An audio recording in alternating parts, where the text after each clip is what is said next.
Who's doing the intro? You have to introduce yourself, I guess. Yeah, that's okay. No need to introduce. But there's going to be an opening song.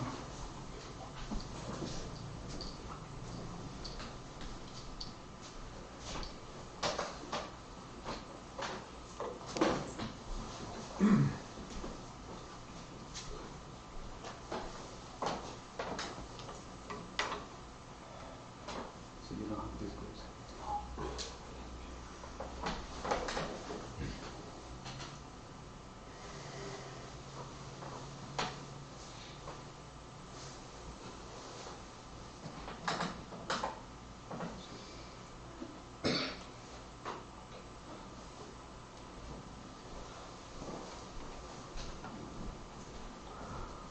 ॐ भद्रं कर्णेभिः शृणुयाम देवाः भद्रं पश्येमाक्षभिर्यजत्राः स्थिरैरङ्गैः स्तुष्टुवागं सस्तनूभिः व्यशेम देवहितं यदायुः स्वस्ति न इन्द्रो वृद्धश्रवाः स्वस्ति न पूषा विश्ववेदाः स्वस्ति नस्ताक्षो अरिष्टनेमिः स्वस्ति नो बृहस्पतिर्दधातु ॐ शान्ति शान्ति शान्तिः.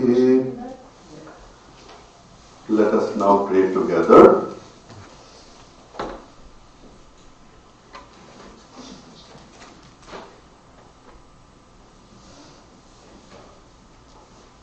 We offer our salutations to the all-loving being who endows all beings with consciousness.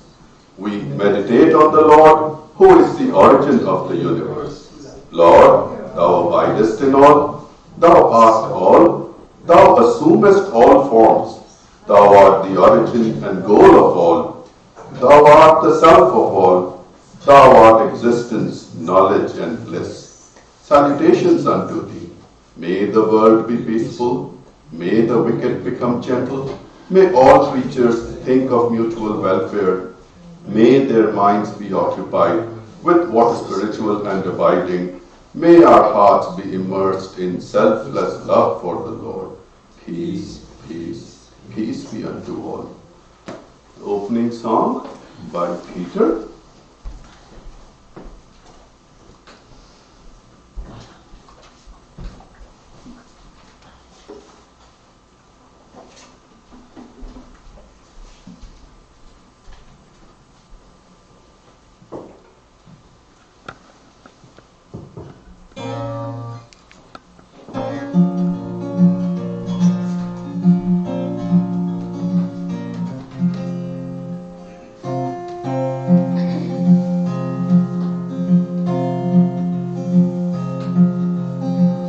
Vivekananda Guru, Vivekananda Guru, Vivekananda Guru, Vivekananda Guru, Mahayogi, be sparkled here, Ramakrishna Guru, freedom bound we chant the sound of Om Tat Sat Om, piercing the veil of illusion, guiding us on with your truth, opening hearts to the oneness of all, as taught by Ramakrishna Guru. Vivekananda Guru, Vivekananda Guru, Vivekananda Guru, Vivekananda Guru, calling on souls to awaken from slumber, rise, awake and be free. Light within you and light all around you, sing Om Tat Sat Om, Om Tat Sat Om. Vivekananda Guru, Vivekananda Guru, Vivekananda Guru, Vivekananda Guru. Shiva Hum Song you sing, making the truth your very own. Stirring hearts and minds proclaim that your meditation is known. Vivekananda Guru, Vivekananda Guru, Vivekananda Guru, Vivekananda Guru. Sing Om Tat Sat Om, sing Om Tat Sat Om. Vivekananda Guru, Vivekananda Guru. Vivekananda Guru, Vivekananda Guru. Vivekananda Guru, Vivekananda Guru. Vivekananda Guru, Vivekananda Guru. Sing Om Tat Sat Om, sing Om Tat Sat Om, sing Om Tat Sat Om, sing Om Tat Sat Om.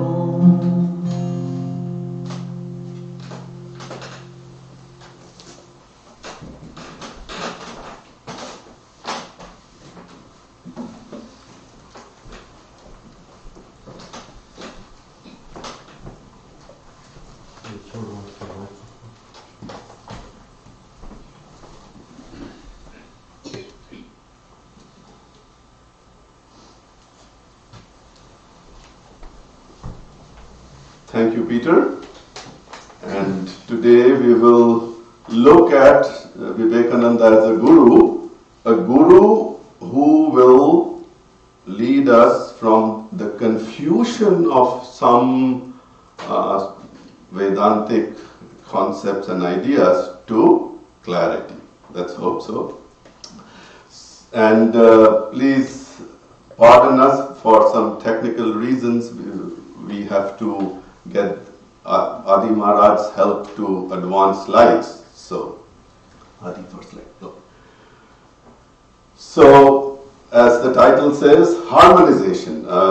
In Vedanta, we see that for a long, long time, of course, the source material is the same. It's the Vedas, it's the Brahma Sutra, it's the Bhagavad Gita, what we call the Prasthanatrayi. But different interpretations have sprung up, and over centuries, many what we now say schools of Vedanta came up, each propounded by some towering personalities who, by the sheer force of their intellect and their commentary, they established some positions which later became known as schools of Vedanta. And as one can expect, people start to get confused. And even now, many people are confused. Well, you say something, but I heard in this other school, it's maybe if not contradictory, at least different. So what path do I choose, and things like that. So a vigorous debate ensued for more than 1400 years, and that has made Vedanta very rich, but it has also had the need to clarify certain things. So that's what we will do. Now, so the question, of course, is not just limited to the Vedas. Humans have had some very fundamental questions for a long, long time. I mean, pretty much from the time we began to be called ourselves as Homo sapiens. So, these fundamental questions like, well, who am I? And if I have some idea of I, then immediately accompanying that is this idea of the other, which one can say the world. So, who am I? Who or what is this world? Who or what is this world? And then, of course, what is my relationship with this world? This relationship of this I with the world. And it's very interesting that when I was a school-going student decades ago, we were all told that, well, you see, when the Homo sapiens appeared, they were hunter-gatherers, all they cared for was their survival, and so there was no question of any religion or spirituality or anything like that. And then civilizations started to begin on the banks of these, the Nile and the Indus and so forth and so on. So people gathered as a society, they began agriculture. Agriculture gave them stability. Stability then led them to now focus. They had these questions, but in a very vague form. Now, in a society, they started to grapple with these questions in a much, much more serious way, and that's the advent of religion. That's what I was taught.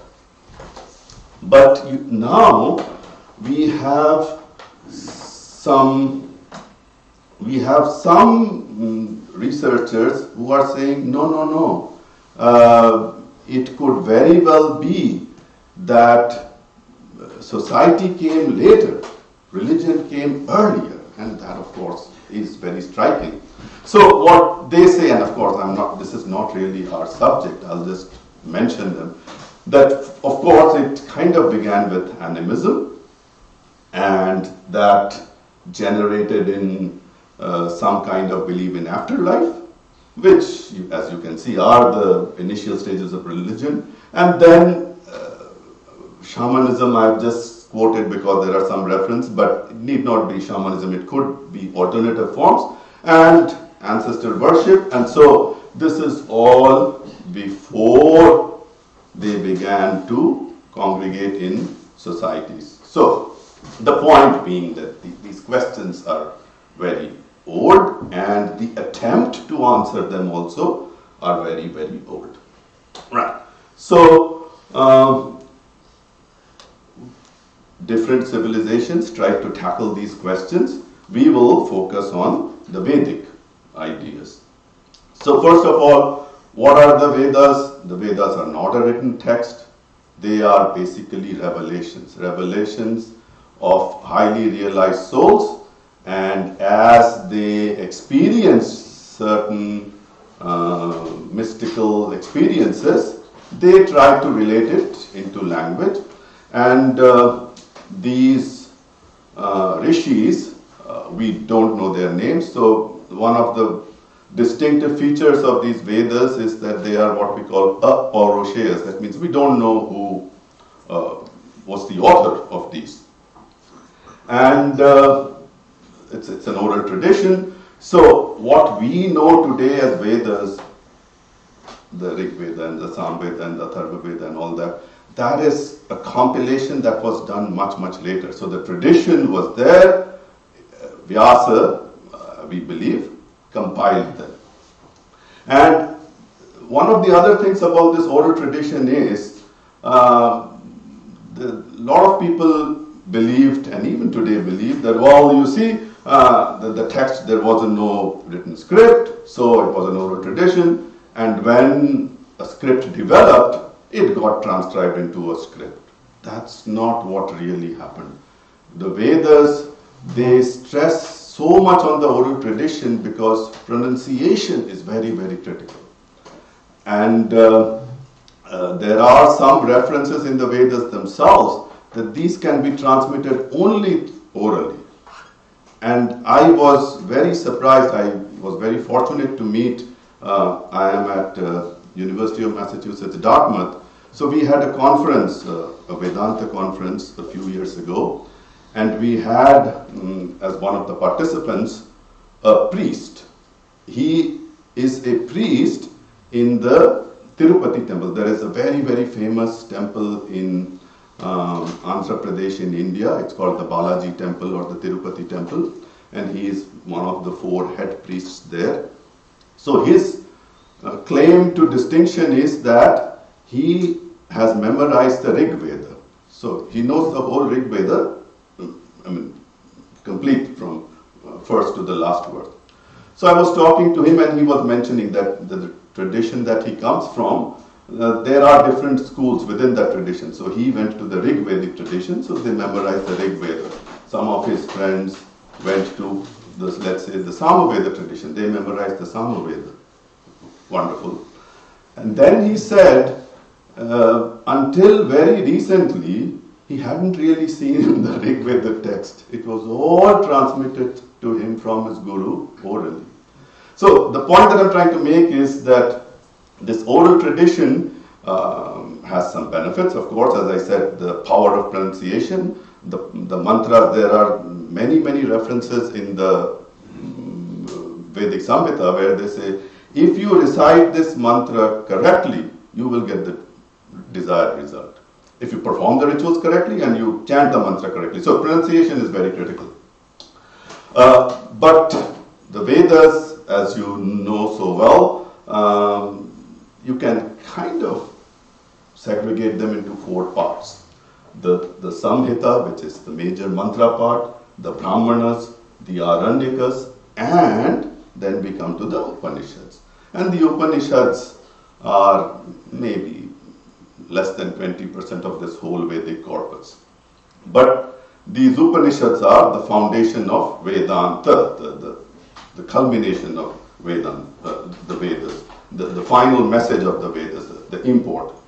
So, there is one very famous text which says Vedanta Nama Upanishad Pramana. That means the proof of these statements will come from the Upanishads themselves. Right. So, what are these Upanishads all about? Basically about interrelationship. Interrelationship of the Brahman, the supreme beings, the supreme consciousness, the Jiva, the embodied self, and this material world. So the technical names are Jiva for the embodied being, and the material world is called Jagat. So that is pretty much what Upanishads are dealing with, right? Okay. So now,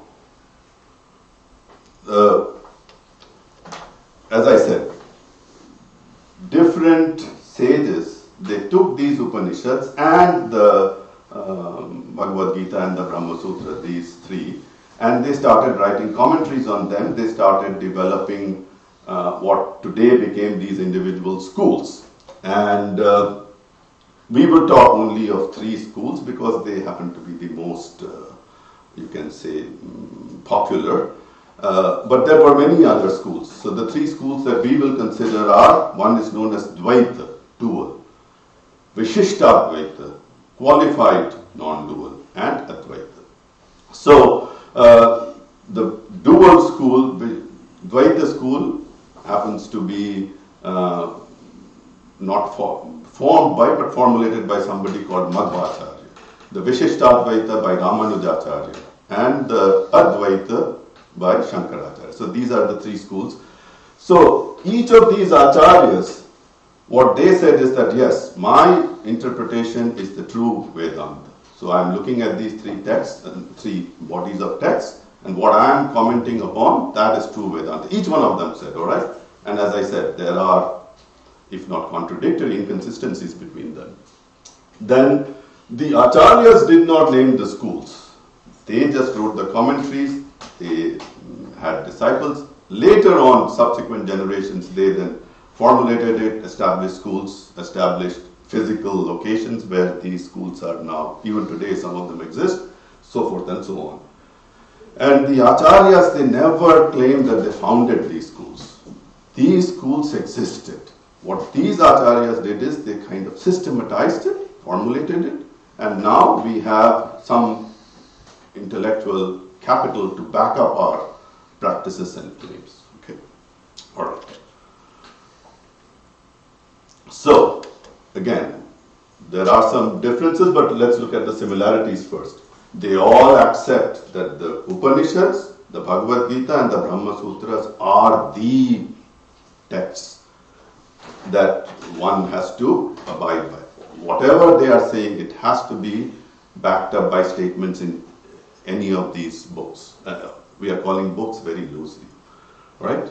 They all accept karma theory. Karma theory is so ingrained in what we today call Hinduism that it's not just that these 3 schools accept, pretty much all schools of Vedanta, beyond Vedanta, even beyond Hinduism, Jainism, Buddhism, they all accept karma theory, even Sikhism. So, we will spend a little bit of time, a little later in the karma theory. Then they all accept that the way to make progress in any tradition is through the Shravana, Manana and Nididhyasana. And we will look at each one of them a little later. The prerequisite for an ethical and disciplined life. So there are some things one should do. There are some things which are forbidden. So that whole list, we will not get into it, but that's very well defined. There's no room for any ambiguity there. And they all agree that the goal of all this is to be liberated from this repeated cycle of birth, death, rebirth, reincarnation, so forth and so on.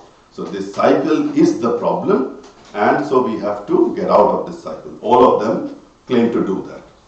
Alright. So now let's look at each one of them very briefly. The intellectual corpus that each school has left behind is huge. So we will just get pretty much just the surface, alright? So Madhvacharya, the dual school, the Dvaita school, and you see it's so interesting, all his pictures, they point to two fingers prominent. So he is unabashed, unhesitating, fierce proponent of dualism. There is no room for non-dualism in his tradition. Right. So what are his basic postulates? So he's believed that, as I said, the Brahman, Jiva and Jagat, they are three very distinct entities, and there are differences. Differences between Jiva and Jiva. There is difference between myself and Peter and Abhijit. We are not the same. Absolutely something which is common experience. Ishvara and Jiva. So Ishvara or Brahman, Madhvacharya calls it Sri Vishnu. So Vishnu is, and that's the other thing. Besides the Dvaita, the other schools, they all have as the supreme being Vishnu or Narayana or Krishna. So it's, you can say, the Vaishnavite tradition. Anyway, so Vishnu is the supreme, and I or Abhishek, we are Jivas, we are separate. Absolutely no doubt about that. Ishvara and Jada, there is separation, distinction between this Vishnu and this table, this chair, etc., etc. Jiva and Jada, there is difference between myself and this podium, this microphone, and Jada and Jada. There is difference between this table and this microphone and that bookshelf. So, something which is very clear to us. I mean, typically all of us have this level of experience. So, and the beauty of this is he starts with this level, he ends with this level, but within this he produces a magnificent, consistent framework of analysis. Right. So, now, how do you make progress? So, because this is a dualist school, just look at what he's saying. Shravanam, Kirtanam, Vishnu, as I said, Vishnu is the supreme. Smaranam, Padasevanam, Archanam, Vandanam, Dasyam, Sakyam, Atma Nivedanam. So, Shravanam, hearing about God's majesty. Kirtanam, Kirtan, which many of you are very familiar with, singing His praise collectively.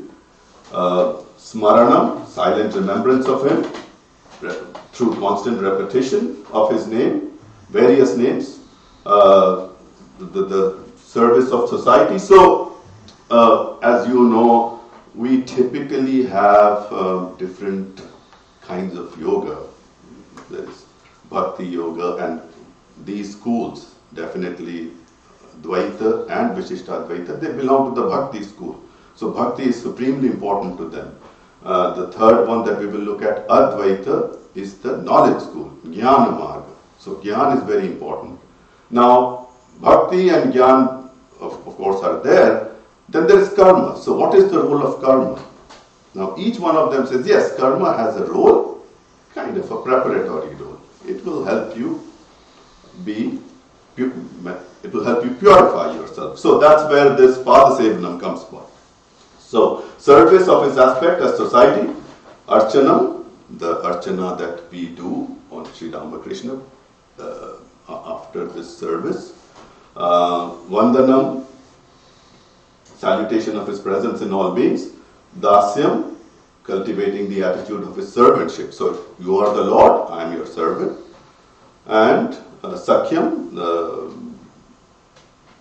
beloved, you are the beloved, entertaining intimacy with him and making a wholehearted and unreserved offering of oneself.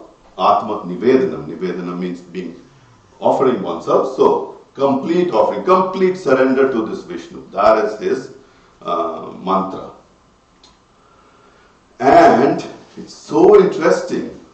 What he's saying is Bhaktya Jnanam Tato Bhakti, Tato Drishti, Tataschasa, Tato Mukti, Tato Bhakti, Shaivasyat Sukha Rupini.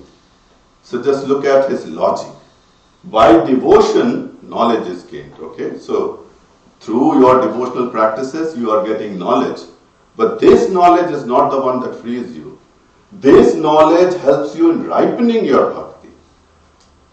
Bhaktya jnanam tato bhakti. This jnana will make your bhakti even stronger. Okay? Tato drishti. And that will give you enlightenment. Now, whenever we say enlightenment, say, aha, job is done. Not for Madhva. The job is not done.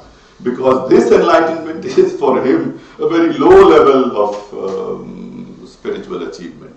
This enlightenment again ripens devotion. And that devotion then one attains to the consummation of devotion, which is an end in itself, conferring absolute bliss. But this devotion is not purely result of your work.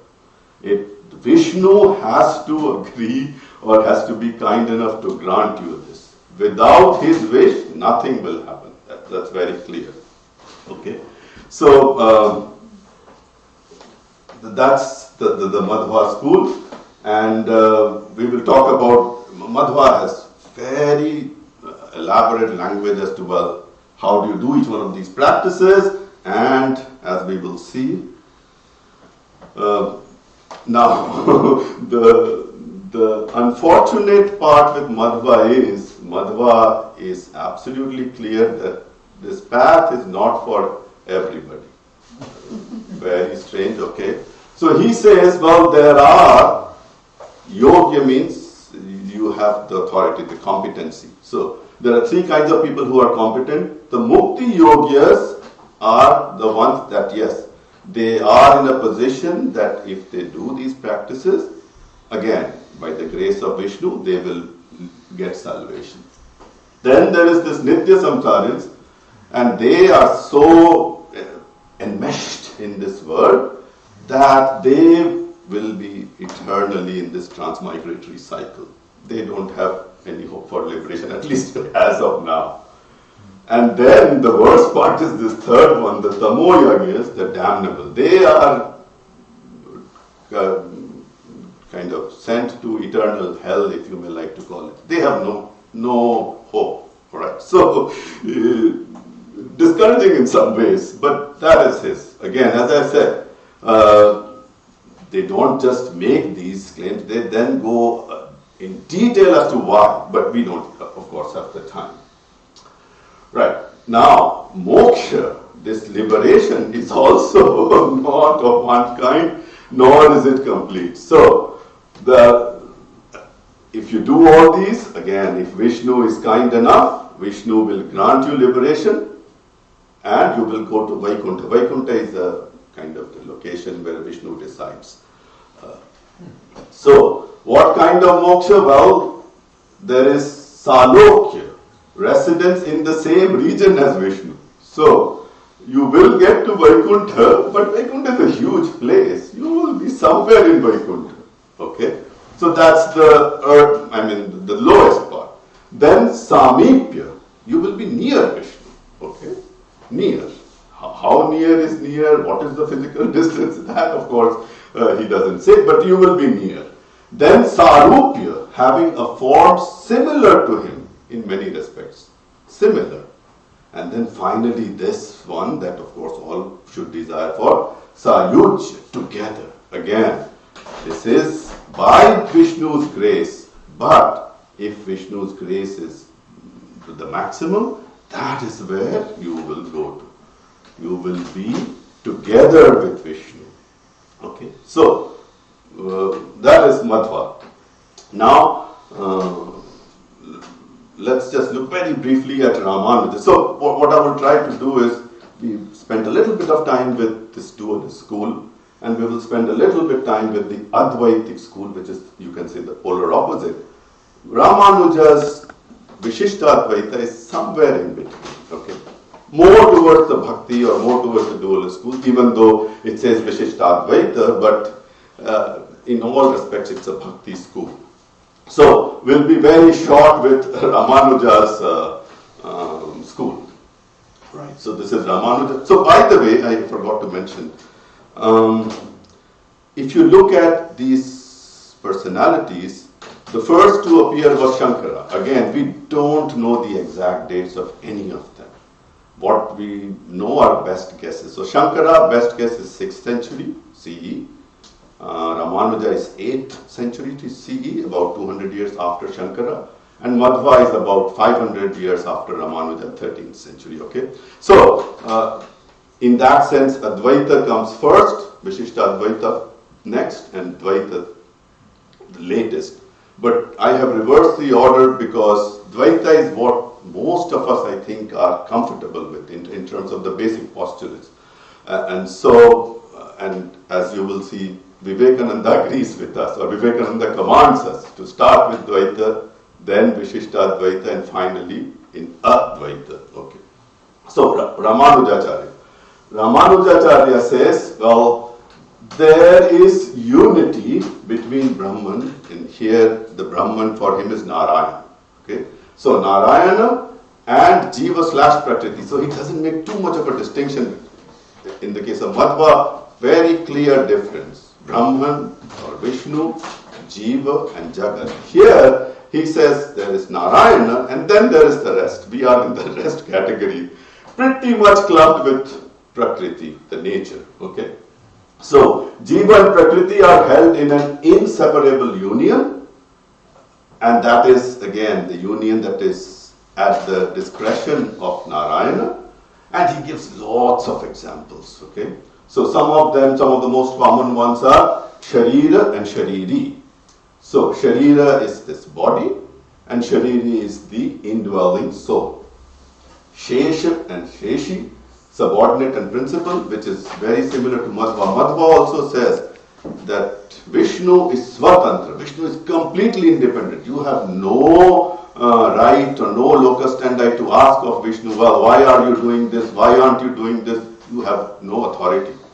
So Vishnu is Swatantra, independent, you are Paratantra, you are dependent on Vishnu, and pretty much Ramanuja is saying the same thing, that Narayana is the principal and we are subordinate.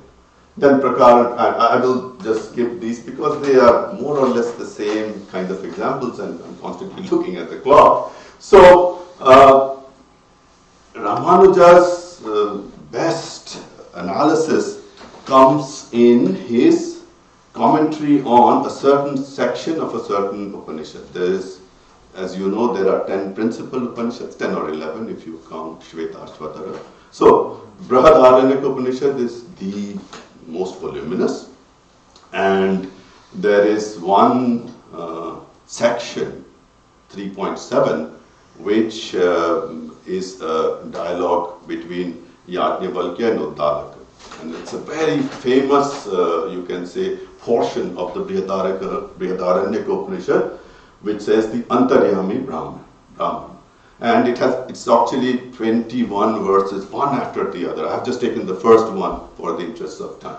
So you see, it says, he, in this case of course is Narayana, he who inhabits the earth but is within it, whom the earth does not know, whose body is the earth and who controls the earth from within, is the internal ruler, your own immortal self. So, there is a part of yourself that is immortal, but that is controlled by this Narayana. Okay? And again, once one goes through this, one after another, with these examples, it becomes much clearer. But the point that I'm trying to make is that is the Narayana inhabits the earth, but is within it. Okay. All right. And what are his main hypotheses? Well, Jiva and Jagat are incapable of separate existence from Narayana. So our existence comes from Narayana. Narayana's will is that we exist. That's why we exist. Okay. Narayana is the controller, and Jiva and Jagat form the controlled. I'm sorry for the typo. It's THE, controlled. And Narayana is the master, and Jiva and Jagat are subservient to him. So again, you cannot make progress in this branch unless you completely surrender, because that is the way shown by this Ramanujacharya. So you have to be completely subservient. And most importantly, interestingly, we form his disposable properties. So you can see how clear they are, that our existence as independent entities is pretty much absent. Right. So again, we will not get too much into the woods, and now we will come to Shankaracharya. Shankaracharya, of course, the most prominent. Typically, many people have this notion that, well, Vedanta means Shankara, and that's because of the power of his intellect, the power of his voluminous products, the commentaries on the Upanishads, his hymns. It's just an amazing corpus. But we will just look at one half a shloka that has become the standard in this school. So this is Shankara, 6th century, and the half a shloka that all of us have heard again and again is the second one. That of course there is Brahma, there is Jiva, and there is Jagat. But what is the relationship? Brahma Satyam, Jagat Mithya. Jivo Brahmaiva na aparaha. So, Brahman alone is real, and this phenomenal material world is Mithya. And Mithya, of course, is a very difficult to translate term, because in the Vedantic framework, there are 3 words. Sat. Sat means what is eternal. Satyam equals Nityam, a very famous equation in Vedanta. And then what is not eternal comes under 2 categories, Asat and Mithya. Asat means something that just cannot exist. And they give many examples, the horn on a rabbit, and etc., etc. So the moment you see that, you say, well, this cannot exist at all. But then there is Mithya, which is, it exists, you experience it, but it has no independent existence. And the famous examples they give are the mirage. I mean, you do experience the mirage, but upon closer examination, you see that there is no such thing as water in the mirage. So, in that sense, it is Mithya. So, Brahma is the only reality, Jagat is Mithya, and Jiva and Brahman are not separate. Again, not separate when you come to that realization. Now, the one thing that is very problematic for Advaitins is, the Advaitins keep making this charge that, well, you are saying Brahma is only real and this Jagat is Mithya, but I am experiencing all this. I am experiencing the pain that comes with my illness. I am experiencing the problems with my relationships that cause me a lot of emotional stress. How can you deny these experiences? And the Advaitins say, we are not denying any experience. All we are saying is that there are 3 levels of experience. And the 3 levels are pratibhasik, which I will not go, it's kind of the lowest level. Then there is vyavaharik. So they say, yes, at this vyavaharik level, yes, you are feeling all these things. We are not denying it. All we are saying is that you have to get over it. You have to get over it to what is known as the paramarthika level. And once you attain to that level, then you will see that all this is mithya. Okay? So again, how do you do that? There are very clear language as to what kind of practices and all. We will not have the time, of course. But the other important part from Shankara's Advaita is that Jnanat evatu kaivalyam, this liberation that we talk about and which is the ultimate goal of all the schools. Shankara is absolutely clear that this liberation can come only from knowledge. And there are many, many examples that people give, that suppose you have in your pocket cryptocurrency or check or whatever of $1 million, and you just don't know, and you are begging people for pennies. So that is ignorance, of course.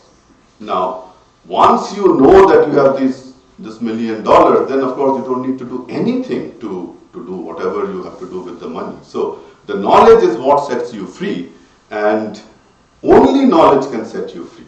And they say, well, yes, there is a role for devotional practices, there is a role for karma, but all that is doing is that it's preparing you to get to that state where this knowledge which comes in a flash finally will then kind of dispel all doubts or confusion. So that's Shankara's position. Now, as you can see, there are definitely inconsistencies between these schools. And as I said at the beginning, it has not only created confusion through the ages, even today, many, many people have this confusion, and they are searching for some, if not resolution, at least for some clarity. And that clarity and resolution comes from Swami Vivekananda. So let us see what Swami Vivekananda has to say about these three schools. So before I get to Swami Vivekananda, if you are the kind of person who thinks in pictures, this is the best picture I can show you. That in Advaita, there is no such thing as individual self. I mean, Brahman is the only reality. So it's this circle.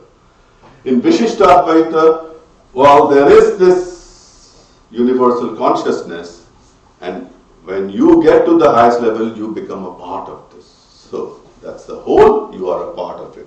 And Dvaita is absolutely clear. You cannot be part or whole of this universal consciousness, Vishnu. What you can be is individual liberated soul, but each liberated soul is separate. So that's the position. Okay. Now let's see what Swami Vivekananda has to say.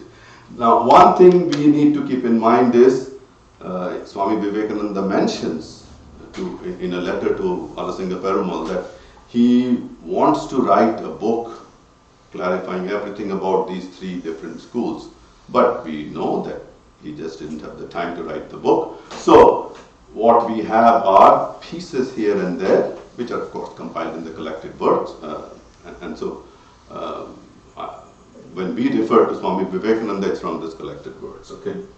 So he says at one place, and I will give you the references, all of religion is contained in the Vedanta, that is in the three stages of the Vedanta philosophy. What are the three? The Dvaita, the Vishishtadvaita and Advaita. One comes after the other. These are the three stages of spiritual growth in man. Each one is necessary. This is the essential of religion. The Vedanta applied to the various ethnic customs is Hinduism. I'll just skip this part because it's not really very critical to us.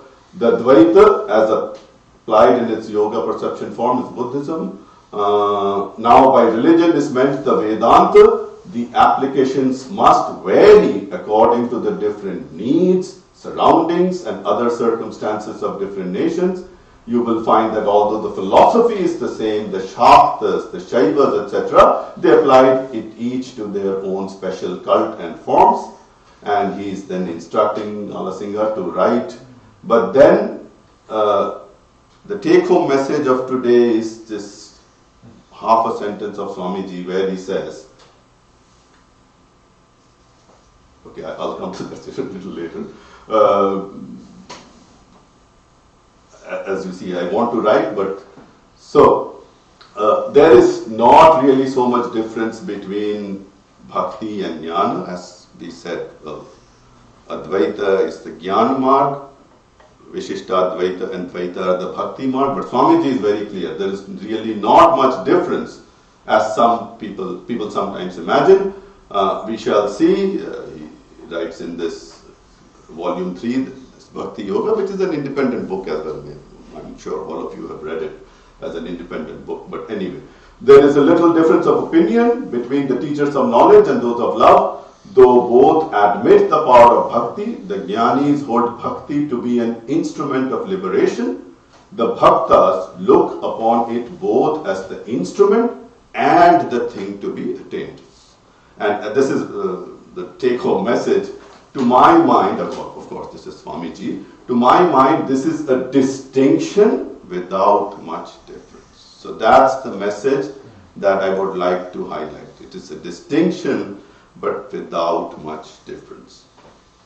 Right. So so that's one place, the Bhakti Yoga. There is in another part of this same book, Swamiji says that we know there's a very famous shloka in the Mundakopanishad that there are two types of knowledge, apara and para. And the shloka says, well, under this lower form, apara, everything, the Vedas themselves are apara, lower form of knowledge, astronomy, grammar, etc., etc.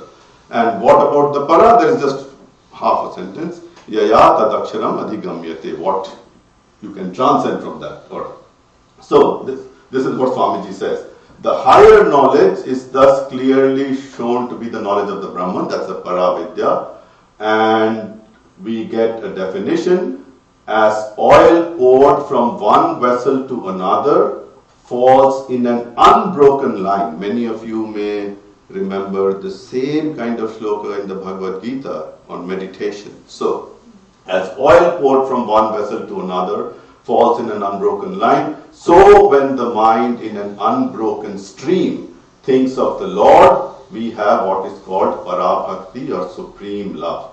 This kind of undisturbed and ever steady direction of the mind and the heart to the Lord with an inseparable attachment is indeed the highest manifestation of man's love to God. All other forms of bhakti are only preparatory to the attainment of this highest form, the Parabhakti, which is also known as the love that comes after Raga. When this supreme love once comes into the heart of man, his mind will continuously think of God and remember nothing else. Okay? So, highest form of devotion for Swamiji is the same as highest form of knowledge. And he then goes on to explain that it was given to me to live with a man. Of course, we know very sure who that man is referring to, who was as ardent a dualist, as ardent an Advaitist, as ardent a Bhakta as a Jnani. And those of you, all of you have read the Gospel. The Gospel is full of this harmonization.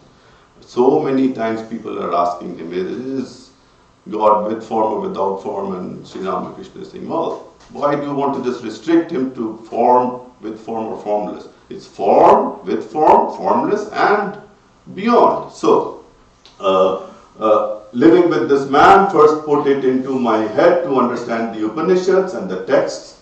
I came to the conclusion that these texts are not at all contradictory, so we need have no fear of text torturing. This is a wonderful phrase of Swamiji. What Swamiji says is that what has happened is these acharyas, in their zeal to write the commentary based on their perception, what has happened is in the Upanishads, in the Bhagavad Gita, in the Brahma Sutra, there are passages that are dualist, that are non-dual, that are somewhere in between.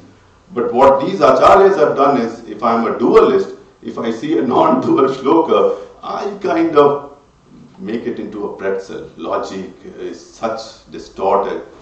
Just because I have to write the commentary, I cannot ignore it and so they take recourse to grammar, and it comes sometimes very laughable, but we will not get into all that. But what Swamiji is saying is, the texts are beautiful, they are the most wonderful, and they are not contradictory but wonderfully harmonious, one idea leading up to the other. But the one fact I found is that within all the Upanishads, they begin with dualistic ideas, with worship and all that, and end with a grand flourish of Advaita. So Swamiji repeatedly is saying that we start at the dualist level, and then as we make more and more progress, we get closer and closer to Advaita. Grand flourish. Okay. I will skip because it's 5:51. Each has a place and a great place. Swamiji, of course, when he writes, is so effusive. A great place in the national life. The dualist must remain, for he is as much part and parcel of the national religious life. This is, of course, he is talking, as you can see, Vedanta in its application to Indian life.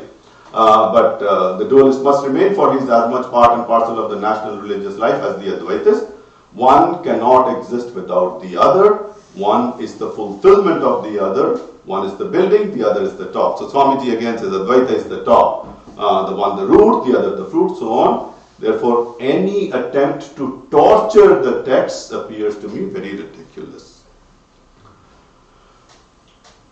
All right, one more reference. All of us have to be taught that we Hindus, dualists, qualified monists or monists, Shaivas, Vaishnavas, to whatever denomination we may belong, we have certain common ideas behind us, and that the time has come when for the well-being of ourselves, we must give up all our little quarrels and differences. Okay, I'll just skip. And in a lecture that he gave at Harvard University, he makes, the report says, well, Swamiji, he talks of the dualistic, the qualified monistic and the Advaitic theories, and reconciled them by saying that each one of these was like a step by which one passed before the other was reached. The final evolution to Advaitism was the natural outcome, and the last step was Tattvamasi. That, as you know, in the Upanishad, we have these 4 Mahavakyas, one of them.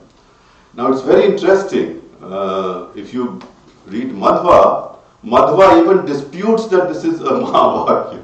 He says, well, why do you make such a big deal out of this one statement, Tattvamasi? Of course, he explains it. His logic is very difficult. I couldn't understand. But the point being that they do not even agree that this is a Mahavakya. Right? But Swamiji, of course, Swami Vivekananda is very clear that last step was Tattvamasi. He pointed out, Swamiji that is, that even the great commentators Shankaracharya, Ramanujacharya and Madhvacharya had committed mistakes. Each one believed in the Upanishads as the sole authority, but thought that they preached one thing, one path only. Thus Shankara committed the mistake in supposing that the whole of the Upanishads taught one thing, which was Advaitism and nothing else. And wherever a passage bearing distinctly the Dvaita idea occurred, he twisted and tortured the meaning to make it support his own theory. And that goes with all the others as well. So, text torturing Swamiji, of course, was very much against it.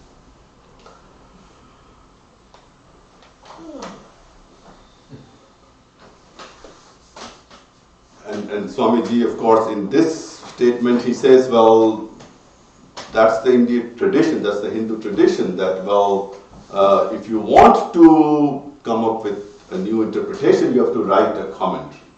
But it would be wrong to confine Vedanta to just your commentary. I will just skip because it's 5:55. Alright, so just wanted to close with 2 quick thoughts. One is that we are, of course, within the limits of language. We have certain issues because language cannot really capture what we are talking about. So, as we read in the Gospel, so many times reality is beyond not just three, but pretty much any attempt to explain this. So it cannot be captured by language. And the fact that this is an age-old issue can be gauged from my last slide. And this is a slide from the Ramayana. And this is a slide where Sri Rama asks Hanuman, Hanuman, what do you think of me? And Hanuman answers this beautiful passage which says, Deha buddhya tu daso asmi, jiva buddhya tvad angshakaha, atma buddhya tvamevaham, iti me nishchita mati. So when I perceive this to be as a body, then I am your servant, O Rama. When I contemplate on you with my mind, I am a part of you. And when I am the Atman, then of course there is no difference between you and me, Tvamevaham, no difference between you and me. And Hanuman, the wise that he is, he doesn't say which one is higher or lower. He just says, I just know that these are how I perceive this. And it is very interesting, I read that some monks in the Ramakrishna order, of course, their headquarters is Belur Math, as you know. In the Belur Math, there is a tradition that in the morning, after breakfast, the president of the order, he has a quarter, so he sits in the courtyard of that quarter, and monks go to pay their respects, and they have a little time for chit-chat. So these young novices, they were sitting at the feet of Swami Bhuteshanandaji, a very illustrious soul of the order. He was the 12th president, I think. Yes. So one monk asked this. He said, well, you know, there is this Dvaita, there is this Advaita, and can we look at it as a ladder, that we, at the bottommost we have Dvaita, then Vishishta Dvaita, and then Advaita, topmost part of the ladder. And Bhuteshanandaji is, of course, very well known for his sense of humor. Very humorous and very witty and very profound at the same time. So he said, you know, it is a ladder. He used to speak very slowly. It is a ladder, but the ladder can be reversed as well. So the point being that we shouldn't really worry too much about which one is a lower level and which one is a higher level. So with that, I will end. Thank you so much for your patience, and we will meditate, contemplate for half a minute, and then if you have questions, I'll try my best to answer.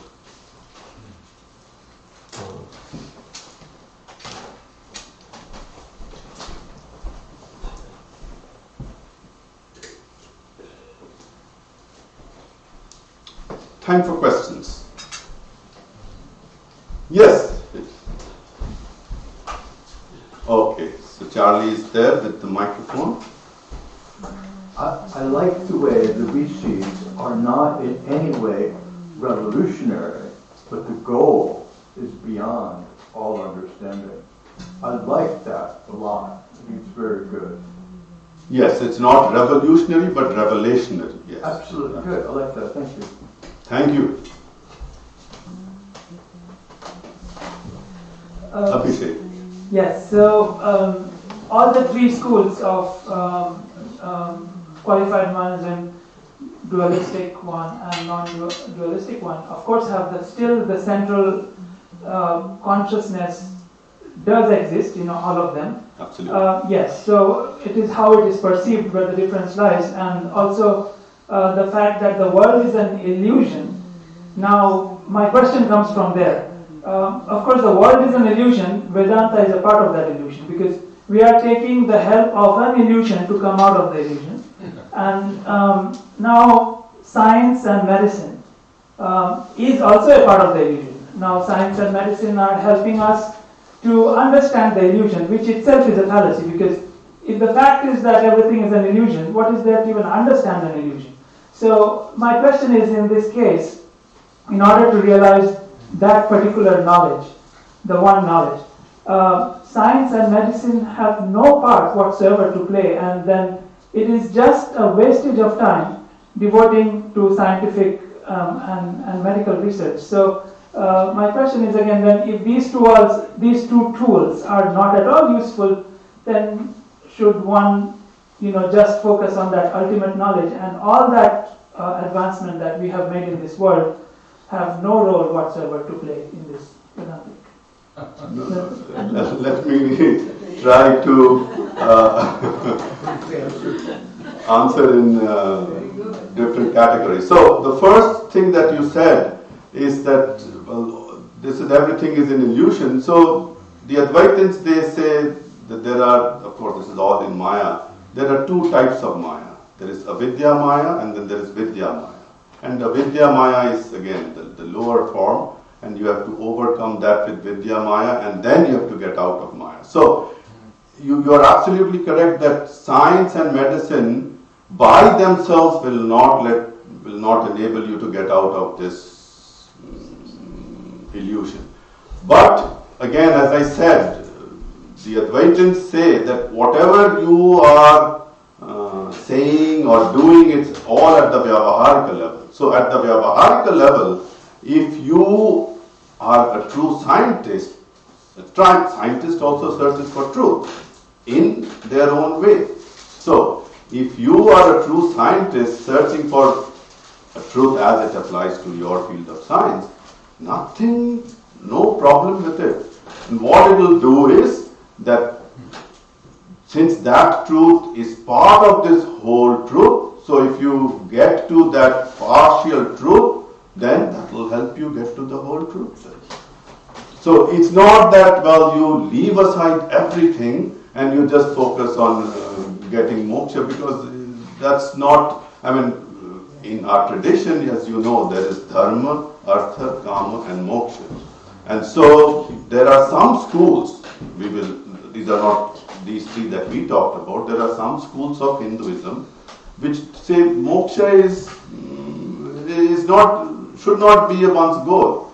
As long as you live the disciplined, ethical life founded in dharma and artha and kama, you are perfectly fine. So, if you're looking at from a moksha perspective, you have to live according to dharma. No dispute about that. And at the level of dharma, whatever pursuit you are in, science, medicine, painting, arts, music, as long as you are solely focusing on it, to the best of your concentration, you are preparing yourself for the final liberation. That's the way I understand it. Peter had a question, Charlie. Okay.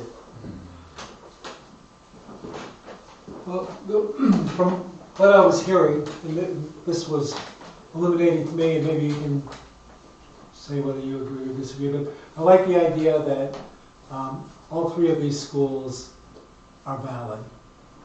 And from my point of view, at any given time, I might be able to, be at one level of this understanding or another. But at least this gives validity to, kind of wherever I am at any given time. And rather than feeling like, Advaita is the only, reality. Is that a proper Absolutely, absolutely. In fact, there is a story that I would like to recount in this context. There was a young monk who went to Swami Brahmananda to ask for advice.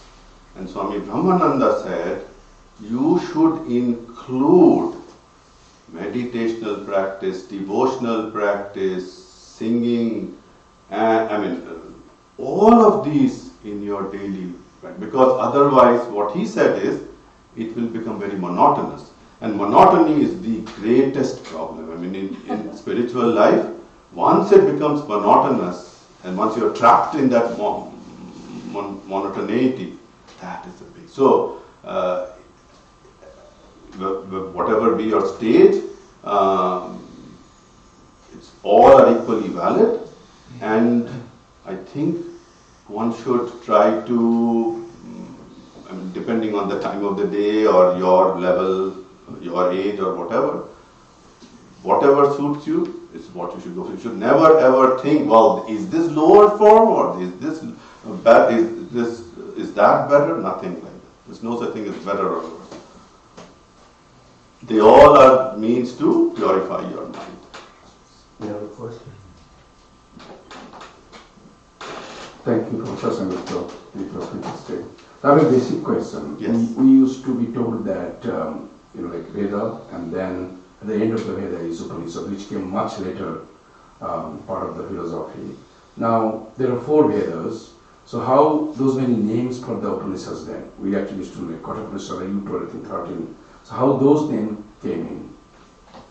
I don't know exactly how those names came in, but all I can tell you is that it's not necessarily that at the end of the Vedas you have the Upanishads. The Upanishads are kind of interspersed. There are some Upanishadic passages which are in the Samhitas, some in the Brahmanas, but typically it's towards the end, most of them. How one was called, let's say, Isha Vasha Upanishad, or one was called Kata Upanishad, I don't know, I'm sorry. You are talking of the nomenclature, right? Yeah. I So don't. most of the suktas, that actually comes first in that part, main part of the body, right, which is Samhita. Yeah. So, and then Upanishad, those suktas are later normally. Not necessarily. That's all I'm saying. Yeah. thank you. Any other question? Anything online, Randy? I don't think so. Okay. No questions online. So, let me just, I completely forgot. This is all possible due to Swami Yogatmananda ji, who gave me this opportunity, so I should definitely thank him. I should have thanked him earlier, but better late than never. And I also would like to thank Jyoti Champanerkar, because she helped me a lot with getting this material and organizing it. So, thank you so much, Jyoti. So, Swami Yogatmananda ji is in Portland, Oregon. He returns Tuesday morning, Abhijit, is it?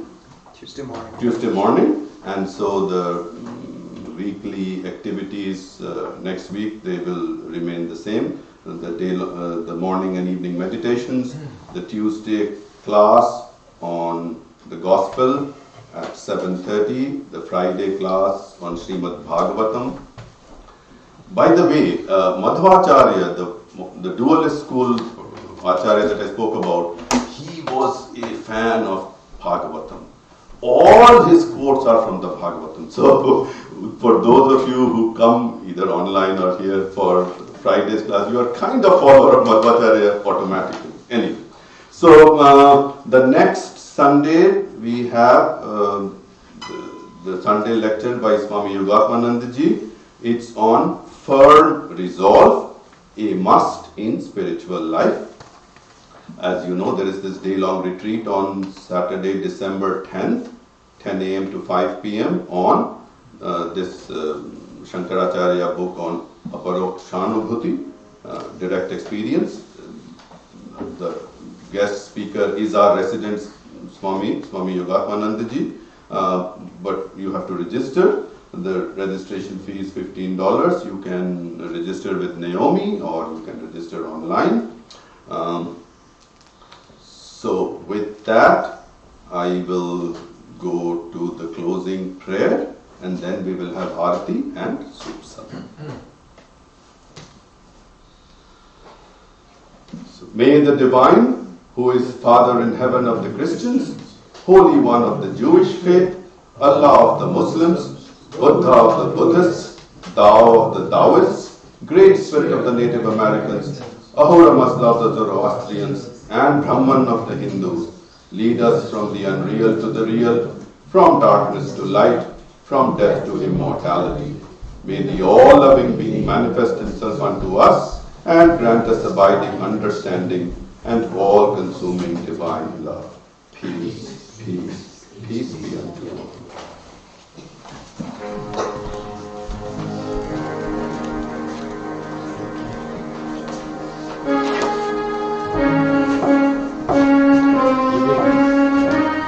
What? Okay.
Jai Shri Ram Krishna Dev Ki Jai.